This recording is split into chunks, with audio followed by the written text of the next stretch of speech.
Hey guys, it's Mia and I'm here with another review for you. I visited Miami for a quick business trip and I stayed at the Fontainebleau. So before we get started, please click the like, share, and subscribe button so you can stay tuned to all of my videos.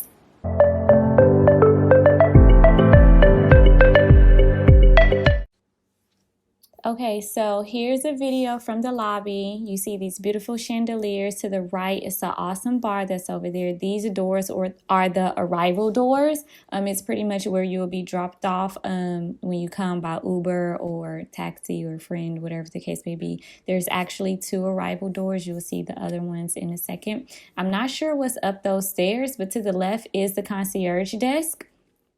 And then here is some elevators that will take you up to some conference rooms. Obviously, that's not where I will be staying, so I didn't go up those elevators. Around this corner is the front desk. It is sandwiched between the two arrival doors. So when you come in, you'll either come in, make that left, pass up the concierge desk, or come in and go straight ahead and you'll see the front desk. So I actually stayed in the Versailles Tower. They have four towers there, which is the Versailles. The Versailles Tower, Chateau, Sorrento, and Trésor. So I am showing you how to get to my tower. It is the furthest tower, either the furthest to the right or the left, depending on where you are standing. So getting there, you have all these conference rooms to the right. You have these nice little lounging areas. You can actually take some good pics out here.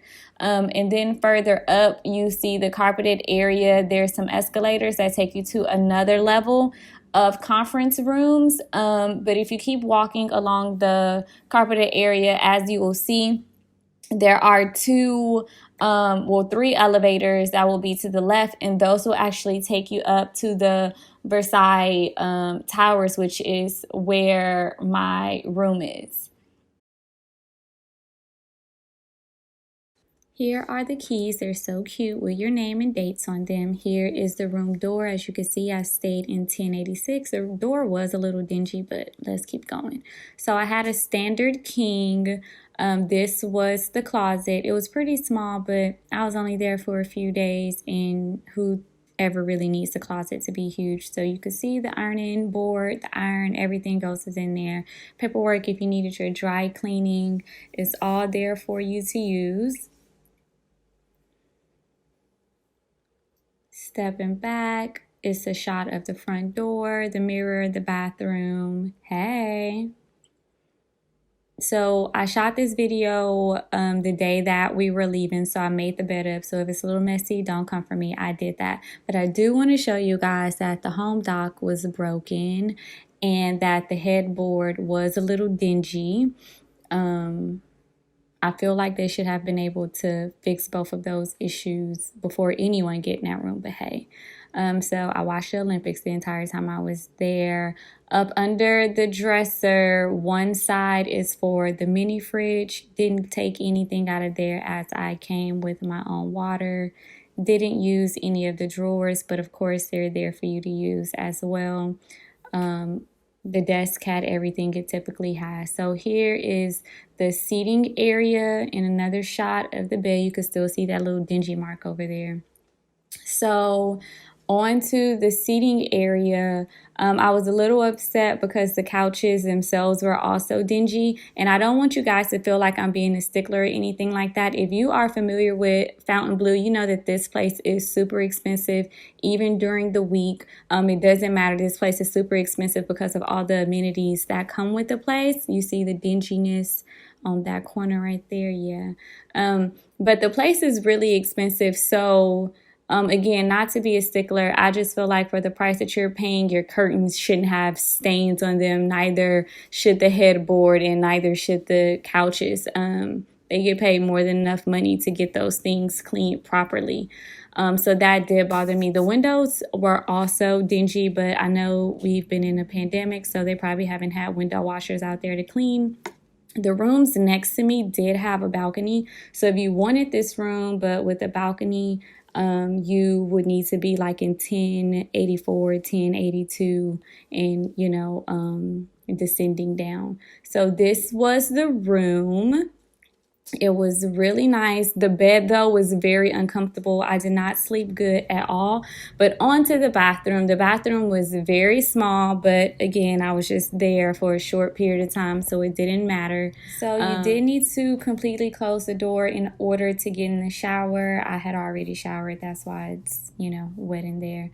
But it was really tight in there. The TV in there didn't work, and the toilet flushed super loud, but the restroom was cute. I guess that's something. So this is the pool area. It is so beautiful, guys. You can see the ocean. The grounds itself is beautiful. These cabanas can be rented as well as the ones on the beach, but there's a lot of places for you to just lounge out without paying extra. There's a ton of jacuzzis. There is a bunch of little snacks and bar restaurants out there for you to eat at. It's just absolutely gorgeous. A lot of places you can chill out here. Okay, guys, so that's all the clips that I have for you. I'm going to give you my overall review of the Fontainebleau, and I most likely will not return. One, the price is extremely high, and I'm okay with the price. I can afford it, but not to the point to where I feel dissatisfied with the room. I mean, the shower had mold in it. I didn't want to show you guys that in like grocery out or anything, but the shower had mold in it. The shower head had calcium all on it, so the water wasn't even shooting out straight. The toilet was extremely loud. And of course, I showed you all the dingy spots. There were actually more dingy spots like on the side of the bed, and even the dresser itself was dirty, like the face of the dresser. And I just felt like for the price that I paid to literally be there for a day and a half, it was unacceptable. On top of that, the grounds there are absolutely beautiful. There are a lot of amenities. As you know, if you stay there on the weekend, you actually get into Club Live for free, but that's only open on the weekends, and I was there during the week, so I didn't get to experience that. They do have non-restaurants, 3 that are like, dining restaurants. The other ones are like bars and snack places, pizza and all that kind of stuff. I only went to the pizza and burger place. The burger was pretty decent. I didn't hate it.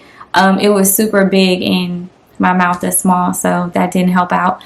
But the burger was good. They have a lot of shopping places inside of there. I think it's like 3 shopping stores that you can, get essentials and even bougie stuff if you just felt the need to.